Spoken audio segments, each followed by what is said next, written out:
Hi, everyone, and welcome back to the ConTinual panel room. Today, we're discussing the return of the Bridgerton series on Netflix. I'm your host, Nancy Northcott, and I have a spoiler alert. If you are not current on Bridgerton and you wish to be, you should be aware that we are going to discuss seasons 1 and 2. And if you didn't know it already, season 2 dropped in its entirety last month. So if you have not watched them as much as you or as far along as you wanted to, and you don't want it spoiled, you might want to come back and watch this panel later. So we'll start by having our panelists go around, introduce themselves, and tell everybody what they write and what their interest briefly in Bridgerton is. Hildie, do you want to start? Sure. Hi, I'm Hildie McQueen, and I am a USA Today bestselling author of medieval Highlander romance, and I also dabble in Regency. I have 3 Regencies right now. Actually, one is going to be releasing soon called The Beguiling Earl. My interest in Bridgerton was, of course, because it's a romance author whose books have been turned into the series, and the first, and secondly, Shonda Rhimes, of course, and I knew I had to watch it. So the main thing, I watched the first season, I think 8 times. The second season, I'm only on the second watch right now. Okay, Lucy. I am Lucy Blue. I have been writing romance since about the time the original Bridgerton books came out in the early 2000s. As of right now, I'm working with Falstaff Crush out of Charlotte, North Carolina. But in the early 2000s, I was working with Pocketbook Simon & Schuster. I'm probably the anomaly on this panel because I enjoyed Bridgerton very much. I enjoyed the Bridgerton series when it first came out very much. I am not a huge Regency fan at all. In fact, the rise of Regency is what almost pushed me out of romance completely. But I do like the series a lot. And what originally brought me to it was, as Hildie said, just seeing some actual real romance novels being made with big budgets and great actors and respect and attention was something I could not miss, and very much enjoyed it. Okay, Donna. I'm Donna MacMeans. I'm in the process of moving, and hence the empty cabinet. Usually filled. And I am published in Victorian romance by Berkeley, and I also do paranormal romance. Some of it's historical paranormal, some of it's contemporary. And I really love the Bridgerton series. Plus, I went to my doctor's, and I happened to mention, she asked me, because she knew I wrote romance, if I had seen the Bridgerton series. And I said, yes, I love it. She said, so do I. And I said, and I know Julia Quinn. And she goes, Donna, let's go do lunch. Nice. It's a loved series. So I'm anxious to talk about it with everyone. Okay, Siera. Hi, everybody. I'm Siera London, USA Today bestselling author of Grown and Sexy Romance. I'm also the creator of the Lunchtime Chronicles series, and been writing about 7 years now. And my latest release is in the Savage Bloodline Mafia Romance box set. And I have a new book coming out in May that's an paranormal urban fantasy in Midnight Magic. And I read the Bridgerton books probably about 10 years ago. And believe it or not, my favorite character was Lady Whistledown. And I think because I like the scandal of it all. And I have watched both seasons of the show. And honestly, the first thing that caught my attention was the beautiful amount, the amount of detail that they poured into the setting and into the costumes. Like, it immediately drew me in, and I was like, what is this? And I was so happy to see romance books just get launched into a new stratosphere, introduce a new generation of readers to romance. It's so exciting. Yes, it is. It is thrilling. And I write historical fantasy with romantic elements for Falstaff books, currently edited by Lucy Blue. And I've also written contemporary paranormal romance and romantic suspense. And with Jeannie Adams, I write the Outcast Station science fiction series. And I heard about Bridgerton because it kept popping up in my Twitter feed. I mean, half the time my head's in the sand and the rest of the time it's in the clouds. So every once in a while I manage to get something done. And I just thought, well, I'm gonna have to see what this is. And oh my word. I mean, it's, as Siera said, just the look of it from the first moments signals that time and attention have been paid and money has been put into it. And I was really pleasantly surprised by that. So now that we've kind of all gone around with that, who is your favorite Bridgerton brother?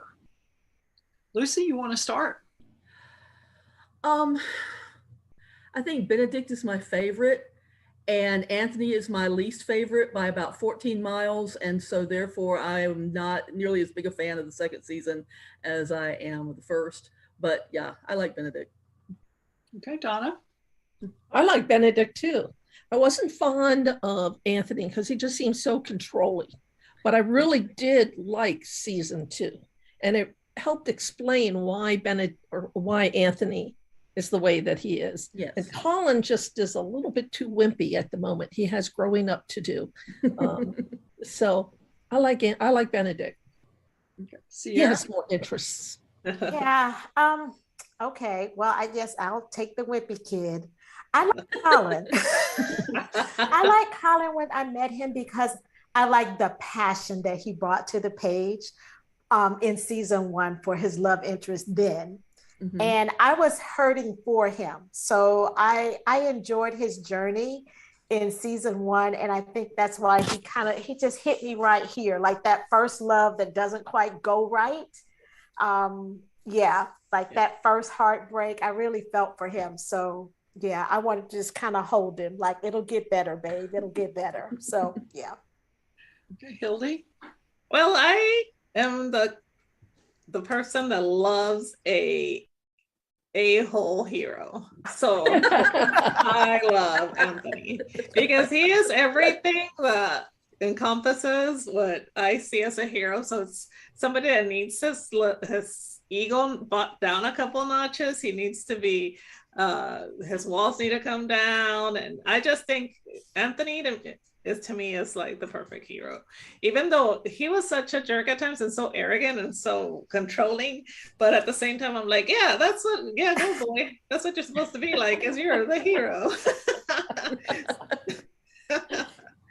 Well, I'm another vote in the Benedict stack because there's just something about his kind of quiet way of going through things and kind of he's there for Anthony. To a lesser extent, he was there for Daphne.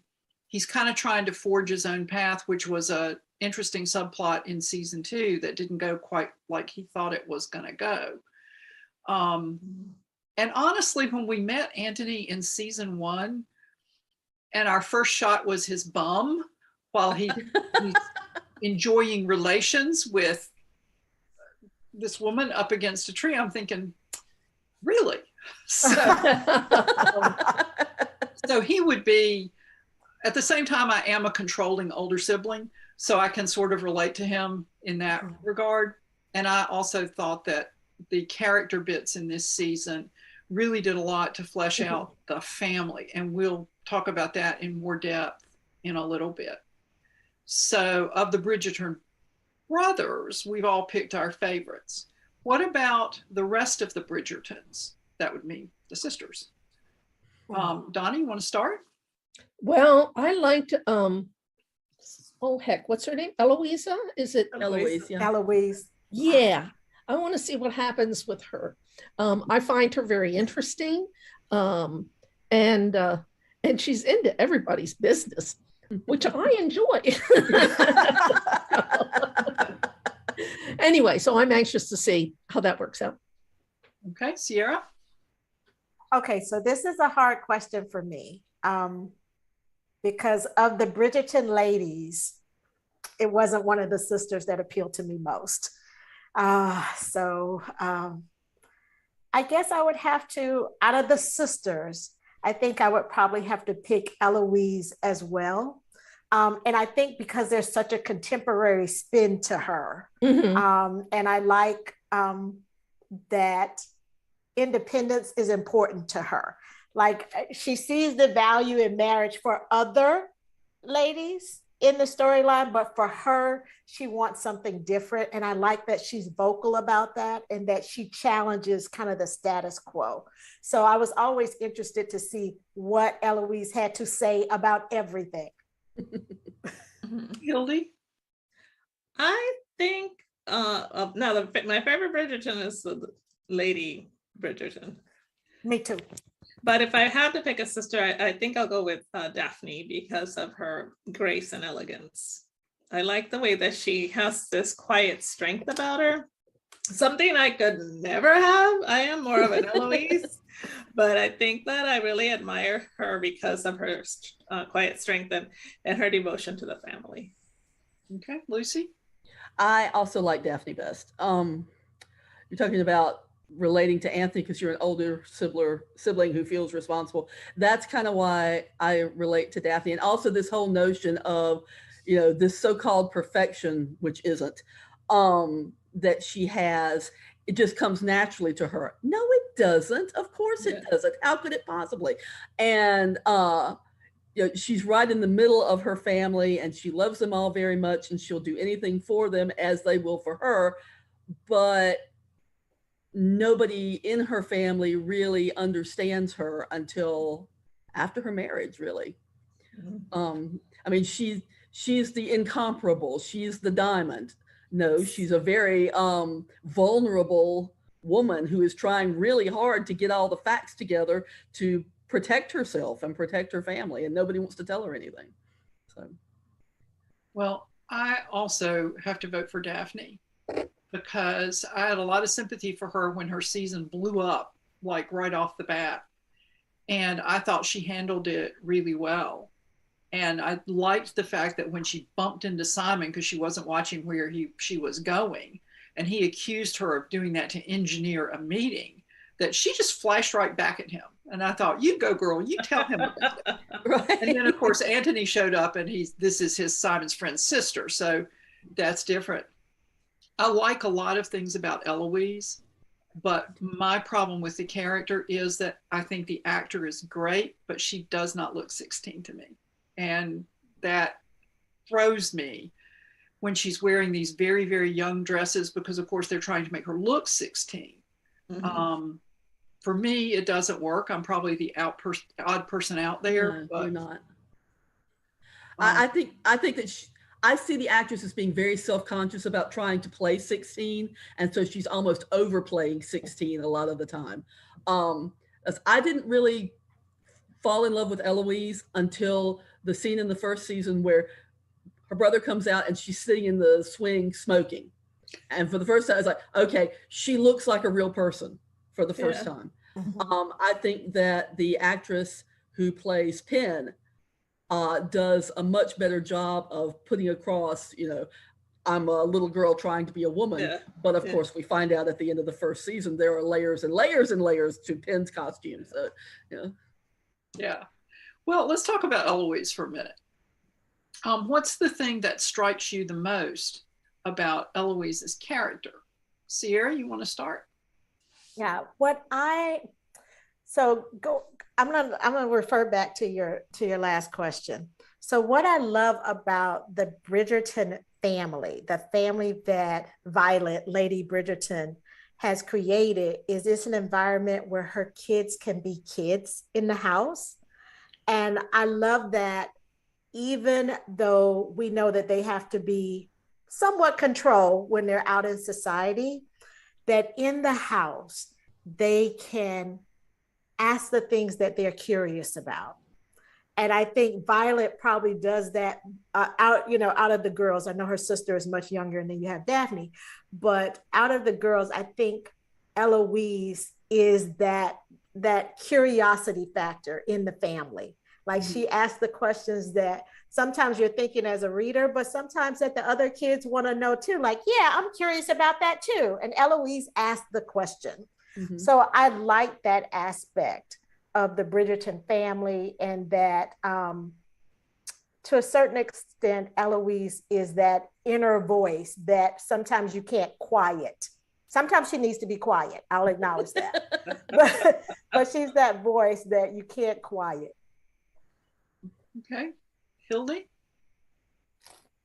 I think I agree with Lucia that the part was a little overplayed, because like she kind of annoyed me. As I understand going against society because she feel like, you know, she doesn't want to be there, and it's obvious, but at the same time it was almost to the point that I'm like, okay, I know you don't want to be there, but really the way she acted was probably very 16 to us in this time, but to them in that time at 16, you're a woman.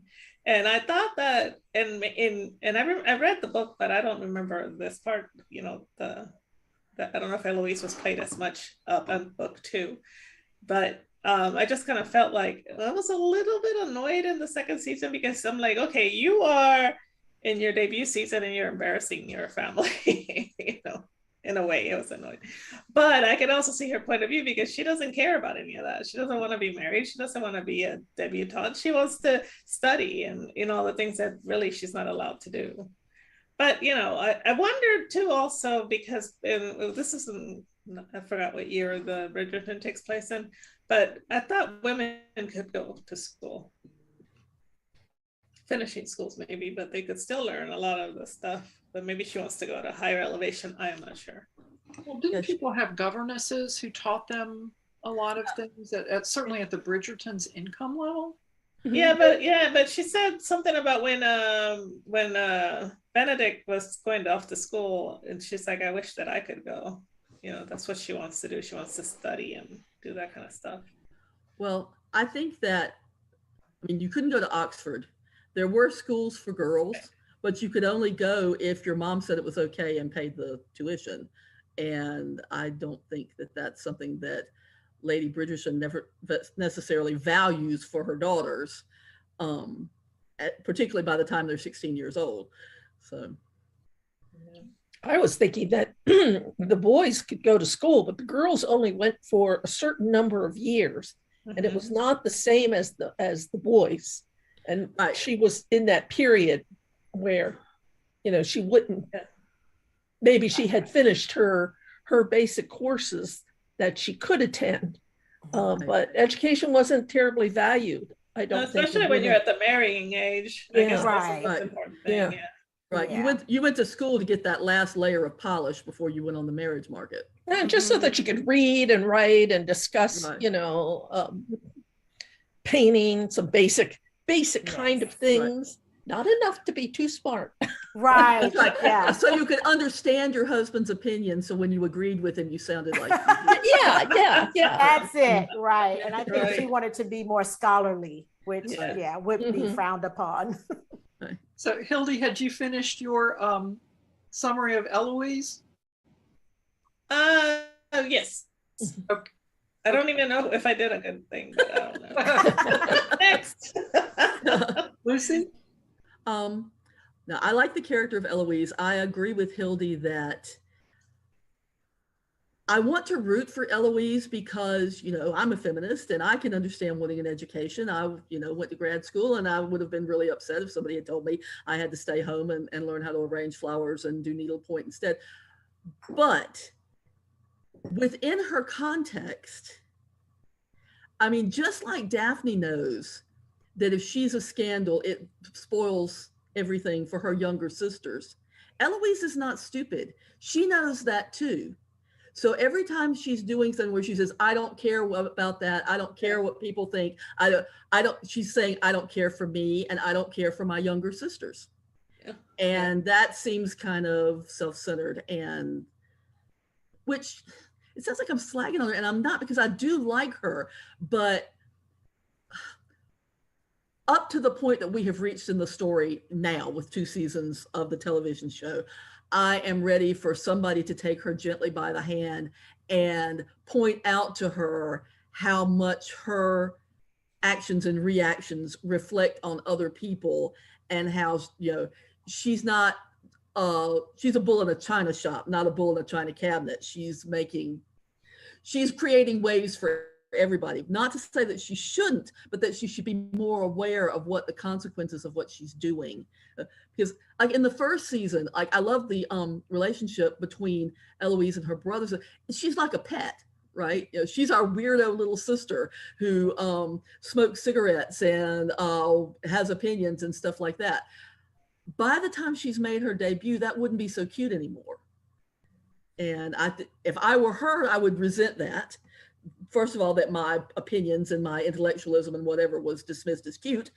And then secondly, is all of a sudden they've done a big reversal on me just because I've had this birthday and I've met the Queen, who, by the way, is my absolute favorite character of the entire series is Queen Charlotte. Hey, Donna. Well, I still like Eloise. I do think she resents everything. I don't think she wants to make her debut. I don't think she necessarily thinks of the repercussions to her family. I think Daphne had the same problem in the first season. She really didn't realize that what she was doing would have repercussions against her family. So I don't think it might be as obvious as we knowledgeable romance readers do. But I still like her quite a bit, and I'm anxious to see the next season. I understand there's a season 3 and a season 4 set up, and I'm hoping that they'll come up with her match in the next season. Would be fun. I like that Eloise slouches when she reads, and I like that her mother doesn't fuss at her about it. You know, Eloise's head is against the back of the sofa or whatever the correct Regency word for it is, and her legs are straight out in front of her, and she's got the book like this, and it's like, who hasn't read in that position? I mean, I've never in my life sat down to read a book like I had a poker down my back. I mean, just no. Who reads like that? No. But I like the way everybody's kind of trying to figure out what's the deal with Eloise. And there was something in the conversation. I've only watched the second season once, and it was like immediately after it dropped. But there was something about the Queen was threatening Eloise, that she's going to socially ruin the family. And then Penn wrote something derogatory about Eloise to try to divert the suspicion from Eloise. And it ended up blowing up and really damaging. Was it about Eloise and Theo? Do you all remember? Yeah, it was about Eloise. It was. Going to the printing press and that young man. For her being out unchaperoned and hanging with unsavory characters or questionable, radicals, characters. Yes. Well, and that is the kind of thing, getting back to what Lucy was saying, that I think a young woman of that period with that upbringing would have understood was a socially risky thing to do, and not. But she went back out there afterwards, and that part I was like, "Girl, what are you doing?" I was like, that really was. I agree with you, Hildie. But this is where I think this actress does a good job of bringing Eloise to life, because we know, what we should expect from a young lady of age, of marriageable age, but then she's also still a very young lady, and she's very impulsive, and she's also a young lady who's been allowed in her home, in her family, to kind of do what she wants. And there's a price to pay for that, because if you can't put that back in the box when you're out in society, then it's going to have negative consequences, not only for you, but for your family. And I think we see some of that freedom that they have inside the home, how that plays out in society, and it can get all of them into trouble. I mean, you look at the other characters though, and I understand the whole thing about being unchaperoned, because mainly it's because bad things could happen, but every female character seems like at some point they are out at night unchaperoned doing something. I mean, or Kate, Daphne's out running around in her nightgown and her riding boots to stop the duel. right. Kate, in the second episode, Kate is flying out there on her horse. Penelope constantly is going down to those rougher districts alone. There's so much of that happening. You know, I could also see where Eloise, you know, would do that. Yeah. So Absolutely. One thing I really love talking about Eloise, and Nancy, tell me to hush if I'm stepping on a question that's coming up, but I love the relationship between Eloise and Penelope, this female friendship. And one of the things I love the best about it is by putting that front and center in this show on Netflix, where everybody's watching it, even people who don't necessarily read romance novels. That's depth of character, ladies. That's real character work. That's real writing that has nothing whatsoever to do with romantic entanglements. And it's done really, really well, both by Julia Quinn wrote it well, the scripts are great, the actresses play it well. So, you know, I love that about the show. Yeah. Well, I liked the nuance as we go along, and Eloise is getting in more and more trouble because of Lady Whistledown. And she's venting to Penn, who can't tell her, well, I'm Lady Whistledown and I didn't mean for it to happen that way and I'm going to fix it. And then and you all remember, if you're watching this, I warned you, at the end of the second season, it blows up. Right. Yeah. And I thought the actors did a great job with that. Me too. Because and it's funny. Go ahead. I was just going to say, it's also very realistic and makes good sense to me that Eloise is an independent-minded young lady who was brought up in the Bridgerton home. And Penelope is an independent young lady who was brought up in the craziness of her household. And you can see how that shaped them to be who they are, and both alike and very, very different, and priorities different, and coping mechanisms different. And, you know, again, great writing. Yeah. Yeah. I love the way they're paired together, because Eloise wants some of the freedom that Penn has, because nobody pays attention to Penelope. Right. Not her family, not society. No one's asking her to dance. She is truly the wallflower. Right. Whereas Eloise, in all her, you know, she's pretty eccentric for a 16-year-old of her time, but she still has, you know, suitors that are interested in her. And Penelope wants that for herself, but it's really not an option the way she's portrayed in the series. So they each want, you know, some facet of the other's lives, whether they realize it or not. And you see that during the blow up in season 2, you hear Penn like really assert herself. Like, you talk about doing things, but I did something. Yeah. And so that was a great scene. It was. It was heartbreaking at the same time. There was a couple of heartbreaking scenes. I don't know if we're going to talk about the Featheringtons. This is as good a time as any. Let's go. Okay, but you know, the Featheringtons are such a complex set of characters all in themselves, and the fact that they're bright and ostentatious. You know, the way that I don't know who the director is for this, but the color of the clothing, like the Bridgertons wear more of the pastels and the blues, and the Featheringtons are the bright colors, like a little bit garish almost. And Penn says, and mine is yellow. Yeah, Penelope and her yellow. But that when Penelope tells what's her name? Eloise. Eloise, when she tells Eloise, I am not a Bridgerton, I'm not naturally beautiful and don't have everything that you have.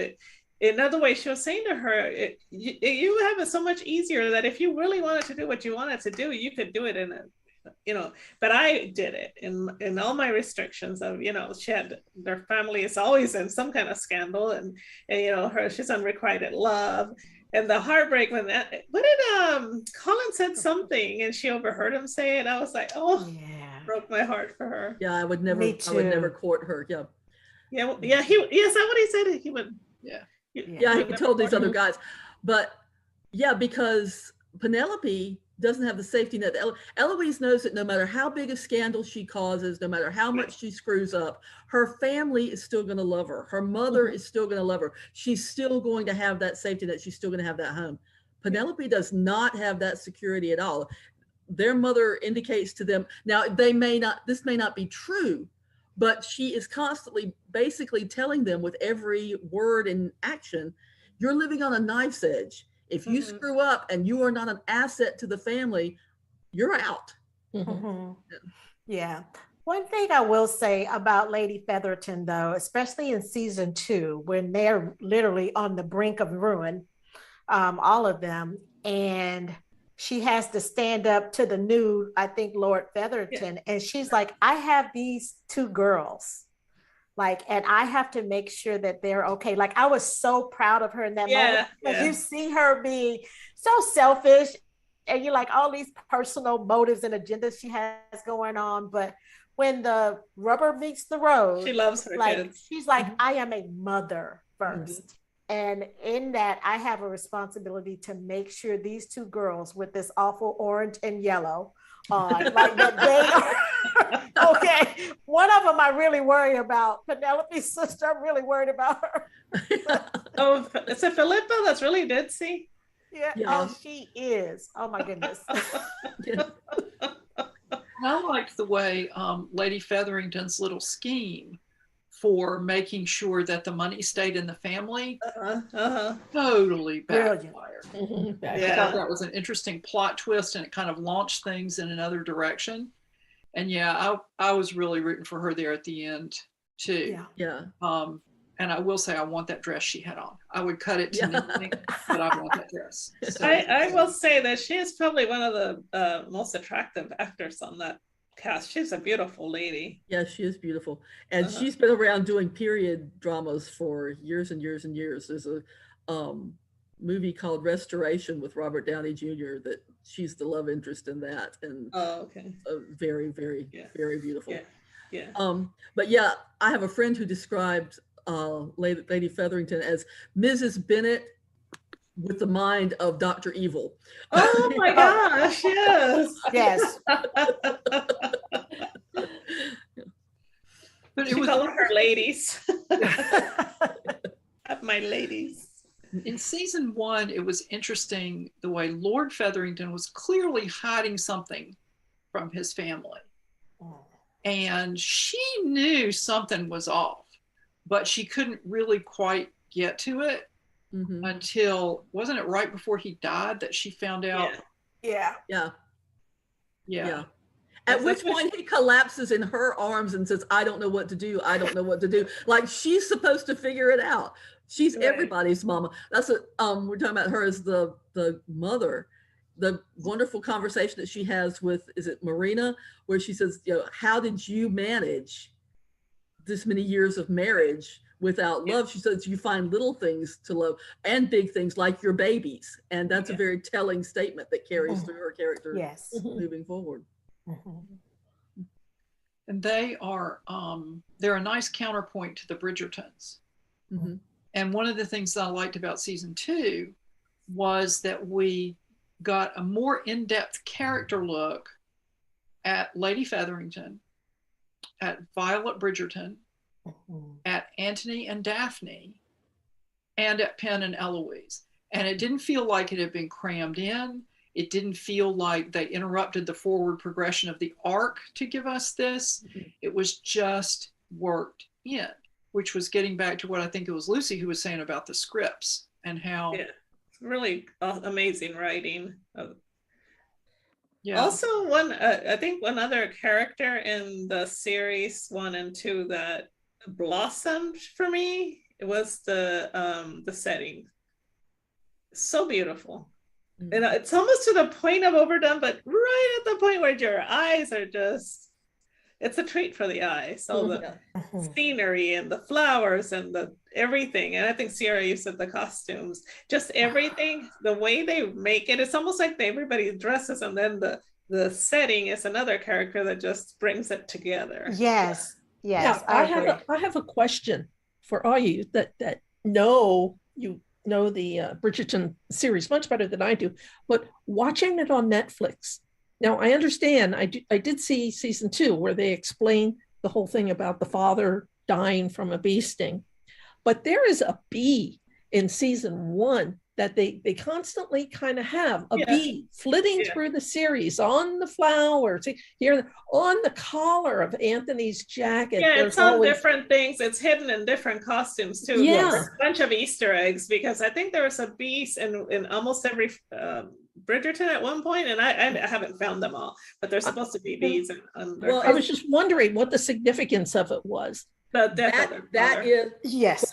well, death, peril, we have this beautiful setting, we have these beautiful lives, we have these beautiful clothes, and we all live on a knife point. One bee sting, I'll be right. And that bee is always lurking. That bee is always there, and we don't see it because it's so tiny, but it's always there. It's always in there somewhere. It's even in that very intricate design that they paint on the ballroom floor for every ball. Right in the middle, there's a bee. So, I mean, I have gotten very intent on looking for that for the bee. It's always there. I think the bee is a metaphor for how quickly life can change. Right. That could be. I mean, I knew as soon as they covered the bee sting with his father, I was, okay, that makes sense. It's death, it's tragedy. Right. Yes, I agree. Like something so small can topple, the very pillar of strength for this family. Like even Anthony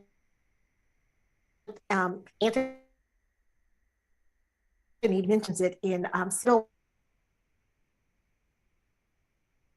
Bee, and then this little bee that just snatched him away from everyone so very quickly. And I like the way the storyteller prepares us. And I know it played out differently in the book, but for the Netflix series, I like the way they prepare us for this devastation that comes for this bee that we've been seeing. When you have something, like you said, so beautiful and vivid and the scenes just suck you in, they have to prep you when they're getting ready to break your heart and just rip it out of your chest, like they did, to see this young kid out having this precious moment with his father. It's just the two of them. Like, we love to see male bonding, right? Like, as women, we love to see male bonding. And then this devastating event that just, rockets him into a position as Lord Bridgerton that he's not ready for, as the Viscount, that he's just not ready for. But I buy all that, but why then, in season 1, does Anthony wear embroidered bees on his jacket?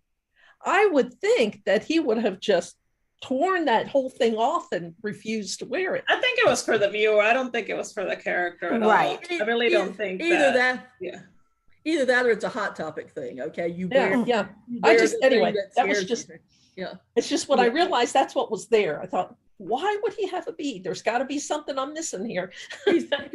Maybe he's defying it. It's like, okay, I'm not going to, I'm a grown-ass man. I'm not going to be afraid of bees. No, he was still terrified, obviously, because oh my gosh, Kate got stung almost in the same way. And we haven't talked about the Sharma, so. Well, actually, that's what I was moving into, was Anthony and his let's call it light speed style of courtship and potential wife evaluation.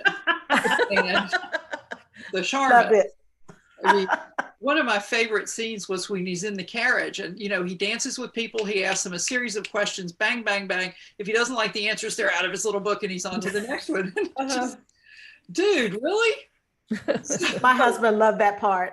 We've been watching it together. We watched season 1 and 2 together. And when Anthony showed up with that checklist, he's marking through, he was like, brilliant.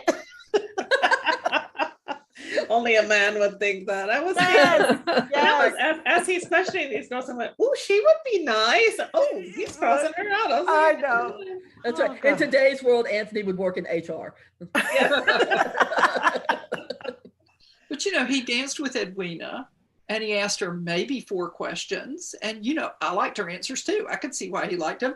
But then, is your father here? I'm like, whoa, you want to slow it down just a little bit here? But see, okay, and you guys are all going to tell me I'm wrong, and I am quite prepared for that and okay with it. But that's why I don't like Anthony, because That's Anthony places no value on female people whatsoever until the end of the 2nd season.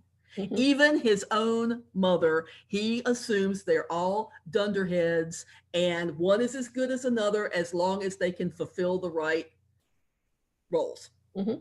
And Kate, of course, I mean, that's part of their arc. That's a big part of their arc. Kate teaches him better, okay, over the course of the story. I hate that trope. I hate it. I hate it. I hate it.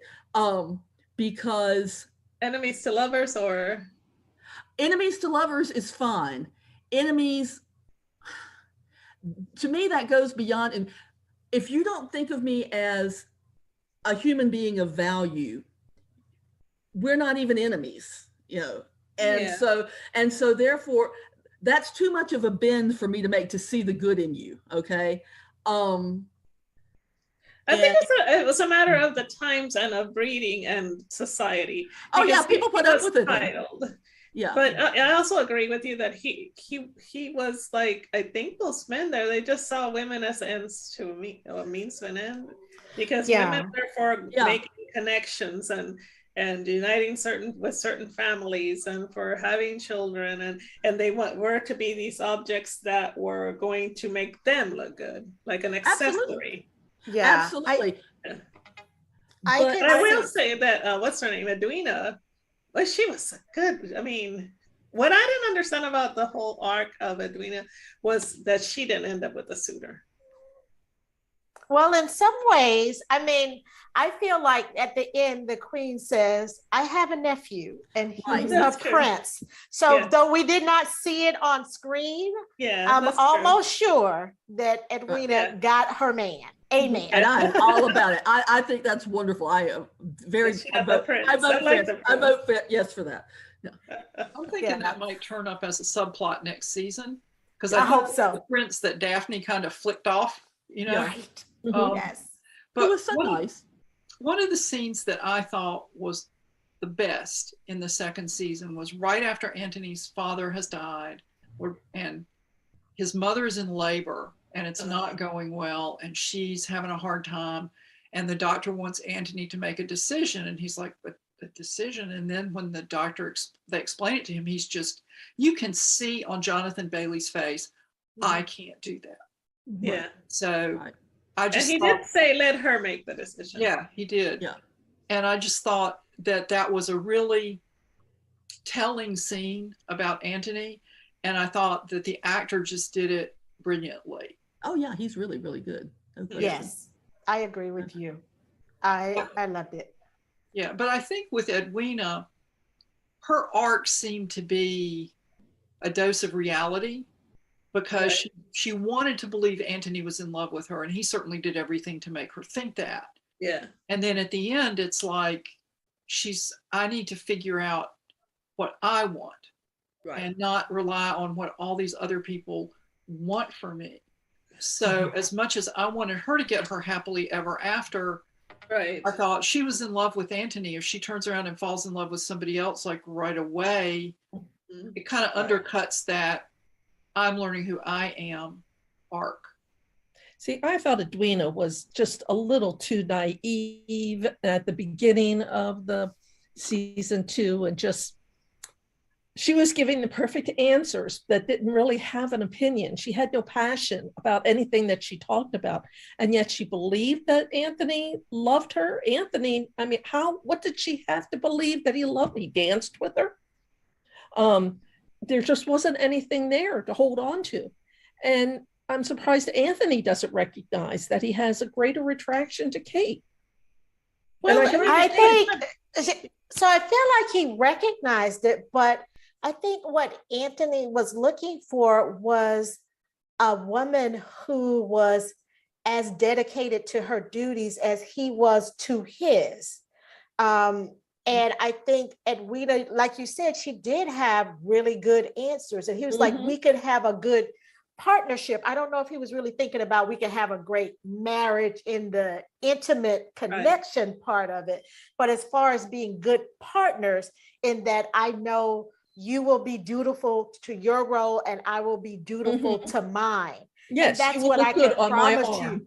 Right. So, but I mean, at running the household and raising the family, like I think I trust her in that she could do that. I think the beautiful thing that I liked about Edwina is that her whole family, her mom, her sister, poured these things into her. They poured it into her with so much fervor that she was like, yes, I want these things too. And I was happy to see in the course of a very short season that she evolved so quickly to say, you know what, Kate, you have poured into me all the things that you want, and you've told yourself that you can't have, right? Like you've poured that into me, and I may not know who I am, but I'm willing to figure it out. And we don't even see that happen all the time, modern day. Right. So I absolutely love that we got a chance to see that play out in the season. A character that realizes, wow, everything they poured into me, this storybook magical part of the season, that it's not necessarily that way. And she didn't turn around and embrace the fairy tale again. She's like, I need to find out who I am and what I really want for me. And I thought that took a lot of courage. Well, and I liked the fact that she didn't tell Kate, you know what, I'm done with you. You didn't act right. You were in love with the guy you were encouraging me to get engaged to. We're done. It was like, obviously she was deeply hurt and Kate was very guilty, but they were going to work it out like, grown-up people, instead of just having a spat and storming off. Which proves that Edwina isn't just sweet, she's empathetic. Yeah. She could see why her sister did these things, and that she was doing them she thought for Edwina, and acknowledged to me that now that was stupid and I can decide for myself, but I get it. I'm not going to hate you forever for it. Well, let's look at a different relationship, and that's Queen Charlotte and King George. Oh, that's heartbreaking. Oh, Heartbreaking. Well, why don't you start, Lucy, and we'll go around. Okay. Again, it's another example of the writers, all the way back to Julia Quinn up to the person who polished the script, allowing the character interactions to dictate, allowing relationships to dictate character. You understand Charlotte's control freak nature so much better once you've seen her interact with her husband, where she has no control because he is mad. It's chaos. And she's trying to play her part. We're talking about Edwina is perfect at her role, and Daphne is perfect at her role. Charlotte wants to be the good, dutiful queen to George. But if she does that, she's just got to jump on the roller coaster with him and the whole country will fall apart. So she has had to step up and be this person. But the scene in the first season where they tell her, he's lucid and she's going to go and have dinner with him. And it ends with him accusing her of killing their child. And again, I don't want to sound too feminist about this because I think there's more layers to it than that, but just watching her face, it's like, she lost a child too. She's grieving just as much as he is. Yeah, she is heartbroken. And she is heartbroken, but not only does she have to push that aside and keep going, she has to tolerate him blaming her for this terrible thing happening and still keep a stiff upper, which makes it really, as I say, she's my favorite character. It makes it really easy for me to forgive her for being so mean to Eloise, for example, or whatever, because she is setting an impossible example for all of the other ladies of the tongue. But she's not asking them to do anything she's not doing herself. And but she's also petty and cruel and selfish, and so. But you see all the reasons for that, and the actor who plays King George is wonderful in everything anyway, and he's all these brief little scenes, but he just breaks your heart. Yeah, it is great heartbreaking. Donna? Did you say me? Yes. I have nothing to add. I think Lucy had it all. Sorry.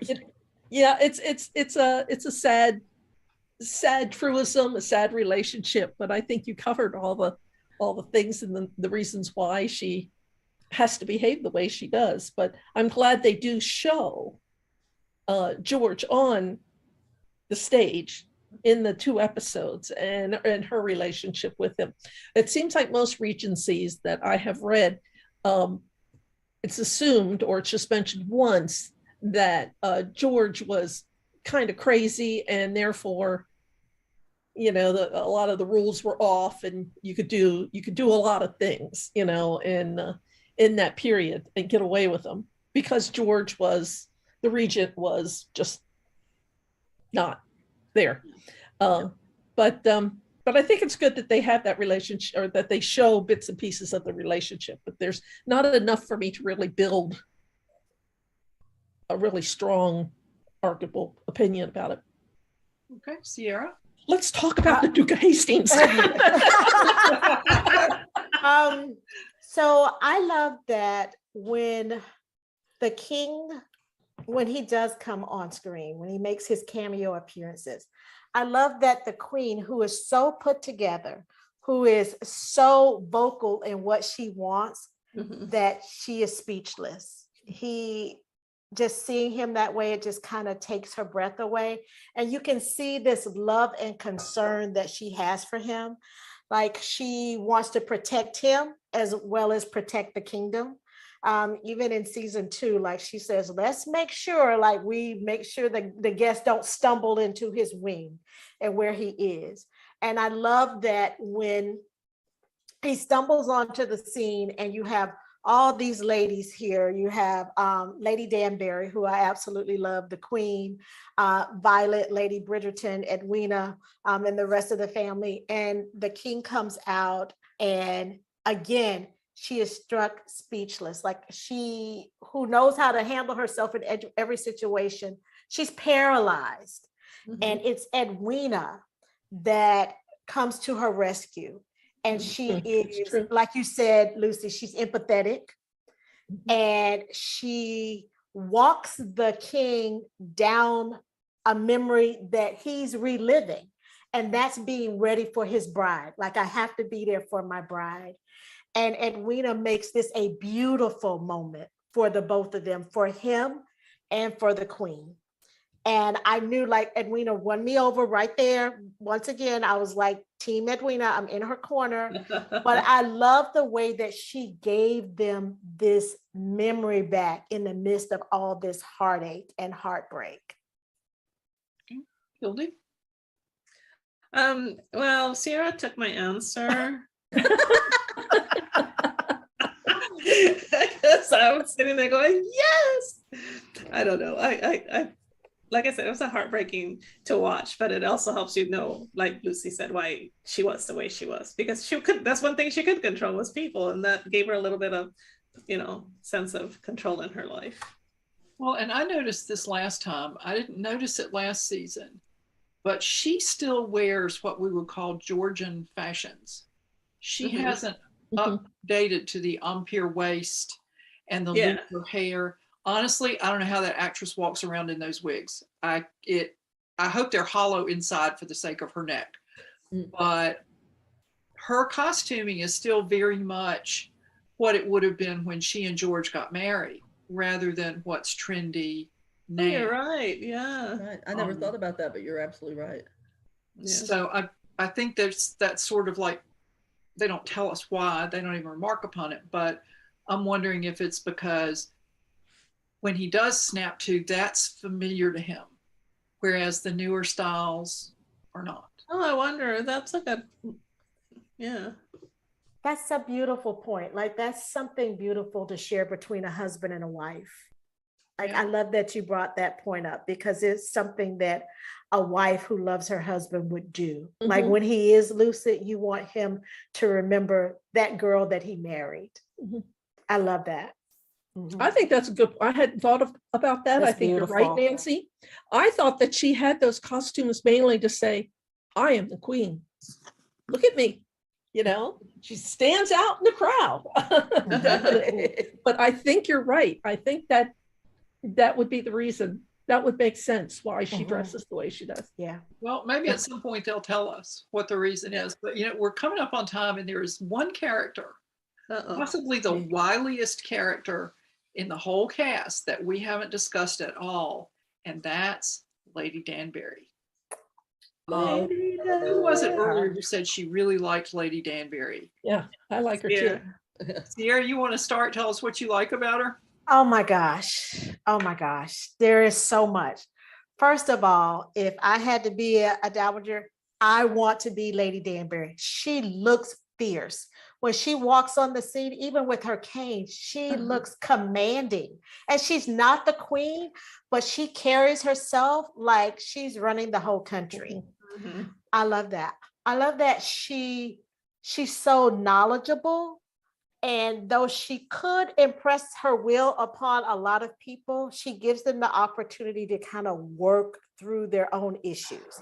Like you even see it with Kate. When Kate's out riding early in the morning and she's riding like astride, Lady Danbury's like, there's nothing that I don't know that's happening on my property. But she doesn't put her feet to the fire, for it.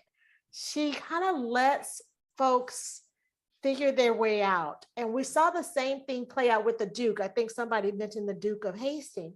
Like that relationship he has with his father, like when they come on the scene, like I was really upset with his dad. I'm just gonna say that. He was not redeemable to me in any way. But Lady Danbury was there, since the time he was a little boy, and she helped him navigate his own way.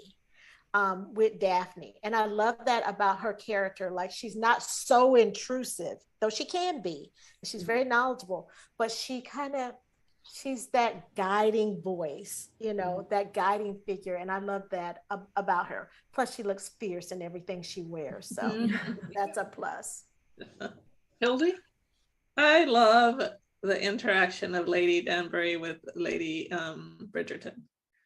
When they got a little annoyed with each other, and then a couple scenes later, they're laughing. They're laughing so hard, and at the antics of Anthony and Kate.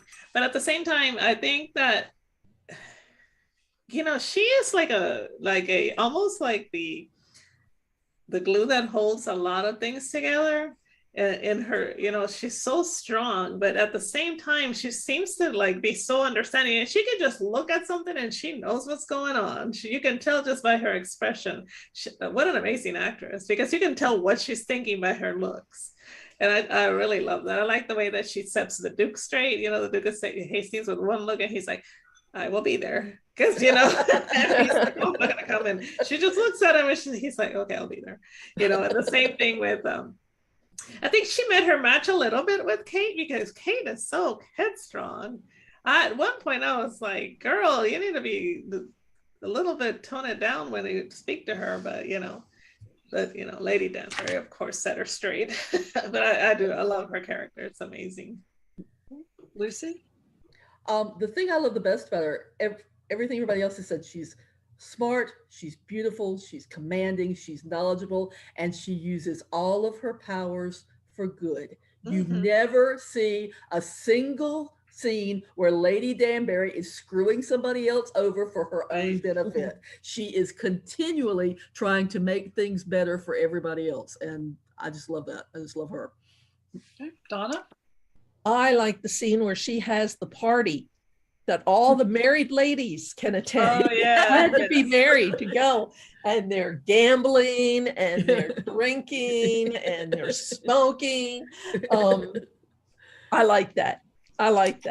throw that independence and say that, this is one of the blessings of being married. That's right. That's right. You can I want to participate. believe that's a for real thing. I want to believe that people actually did that. Well, Donna, you wanted to talk about Hastings. So why don't you start us off and let's talk about I have never seen an actor emote, so just smolder in his look. And I have to I understand. I write romance. I know that a romance is focused on one couple and their arc in finding their happily ever after. I know that. So I shouldn't have been disappointed when he's not in the second series season. But I mean, even when we write a series, we do have past heroes and heroines make an appearance. That's right. That's right. They come home for Christmas or something. And I wanted to see him again. And, I wish they would have paid him for at least one sneak. Come on, dude, we'll give you $1 million. Just walk across the background or something. And just look at Daphne. Oh, Lord, I mean, you gotta love that someone would look at you that way. Right. He was great. He was great. And he was, I mean, all the actors are really good. There's nobody in it that's not good. But so many times when you see period pieces, particularly like Jane Austen adaptations and stuff like that, a lot of contemporary actors have a really hard time portraying that kind of privilege and nobility and presence without coming across snotty. Mm-hmm. He had no problem with that whatsoever. As soon as you see him the first time, you have no problem believing that he is a duke, and he knows he's a duke, and he has no interest in anyone else's opinion because, oh, did he mention he's the duke? And I thought that was great. And he's beautiful. He's beautiful. I mean, yes, he really is. I like the fact that you saw the different facets. What an amazing character she wrote. Because while he was, like you said, he was a duke and he held himself, and just walking into a room or just seeing him, you're like, okay, that has to be a titled man right there, and wealthy and self-assured. But the fact that his friendships was with the boxer and he sought his guidance for things, and the way he so with Lady Danbury, their relationship and stuff, and with the kids, with the younger kids, you could see all the different facets of him when he did that little pony horse for them and stuff like that. I thought, wow, he was so well rounded. What a great character, Yeah, I know. One of my friends' husbands said the difference between season 1 and season 2 with the Duke of Hastings and the Viscount. She's like, oh man, I was living vicariously through the Duke. Like, he's got so much swagger. He does. So I think he appealed to men. Like, I think he had like just wide appeal. Like, who wouldn't want to be the Duke of Hastings? Who wouldn't want to walk in a room and everybody just stop and pause and just that waiting to exhale moment? So and I really like Antony's character, but he didn't have the type of swagger as the Duke in season 2. Even when he was dancing, bless his heart, he looked kind of awkward when he was trying to turn with that girl, and she was almost his same height, and I was like, yeah, that's not a sexy look for him. They shouldn't have done that. Yeah, I agree. I think like starting out with the Duke of Hastings, like that charm and sex appeal, it just leapt out at you, just like the rest of the scenes. Like, that was a great place to start this series. So kudos to everyone behind the scenes, because that roped in not just romance readers, but it created new romance readers. And it brought men, to romance. And one of the greatest things about him is when you find out at mid-season, he is basically a self-created person. I mean, he, with Lady Danbury's help, went from being someone who had no self-esteem and basically built himself up layer by layer to be this person that everybody is so attracted to. So I do think one of the other things that might help bring in more people into romance was the music. The contemporary music that they put into the string Quartet, yeah. quartet and Brilliant. whatnot. I mean, Yeah, that it was just, amazing. it just Yes. really brought a lot of the stuff more feeling of a contemporary, but they're all in their period costumes. It just Yes. it was a nice touch. I really like that. Yes. I love Wrecking Ball when Kate came Yes. in at the end. Like a wrecking ball. Right. That's right. Because again, you know exactly where you are. If you're a contemporary audience, you know exactly, okay, that's what we're doing. You know? Well, I found myself trying to figure out, it's like, oh, I know that tune. It's familiar. I know that tune. What is it? And then it would click in and like, yes. They did Bad Guy by Billie Eilish too at one point. Yeah, And I was like, Girl. well, yeah. They have the songs are available on albums, on soundtracks. Mhm. Can we season one talk and about season the two. villain though in season 1? He was so good. Sure. What was his name? That was trying to get Daphne and oh goodness, Lord. What's his name? I have to. He's already gone away from between my ears. Yeah, he was the one that wanted to marry her, and then she gave him a black eye, and when they were in the dark walk, he was so good.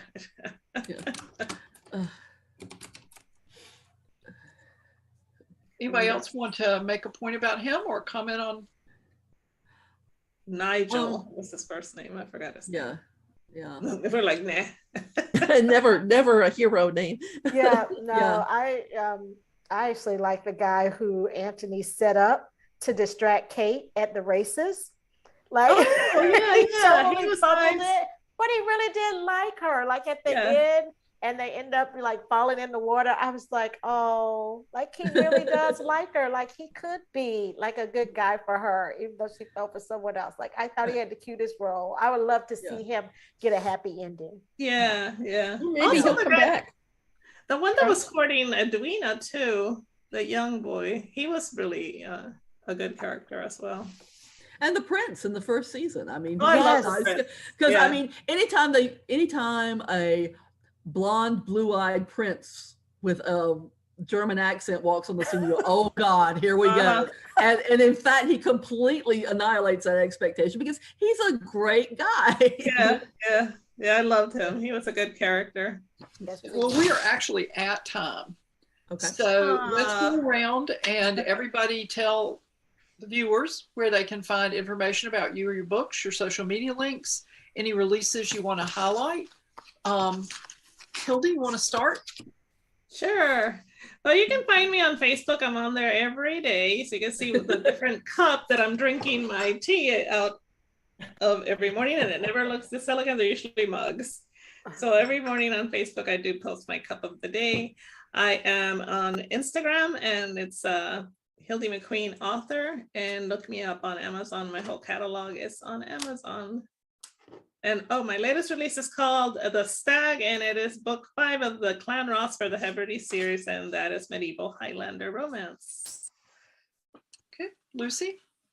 I'm Lucy Blue, and you can find me on Facebook as Lucy Blue. I'm on Instagram as Lucy Blue Writer, Twitter as Lucy Blue Writer, and I have a fairly active blog because I'm an old person, and that is lucybluecastle.wordpress.com. My latest release is coming up probably late spring, early summer of this year. It is called The Princess and the Peonies. It is book 4 in the Stella Hart romantic mystery series. And probably late this year, early next year, I'm starting a new series going back to my roots, doing medieval paranormal historical romance. So with something called The Wizard's Daughter. Okay, Donna? Well, I am Donna MacMeans, and that is spelled MacMeans. It's like a Big Mac and a mean person and make it plural. That would be me. I'm on Facebook, but I'm not on it this month because this month we're doing the moving, and I'm living in hell. And I just don't have time for Facebook. So let's skip that. And I don't do Twitter. find me on Amazon and join my newsletter. I do a monthly newsletter, and that goes out no matter where I am in the process. You can win things on that. Latest release, as I mentioned, I do some paranormal, and I have a novella in the Cayman Castle series anthology. This one was devoted to New Year's Eve. All the stories involve New Year's in some way, shape, or form. And my story is called Dancing with Gargoyles. Nice. It was a one-time expected story, but I love it. A standalone story. I love the story. And the feedback I'm getting is so good. People want the next one. I'm like, what next one? I ended it in a way that it really can't be continued. So, but I have been discussing with some people about coming up with a series of gargoyles in different countries may suddenly come to life, as happened in my story. When a gargoyle comes to life, they have 5 days to live. That's it. That's all they have. So I figured it was done.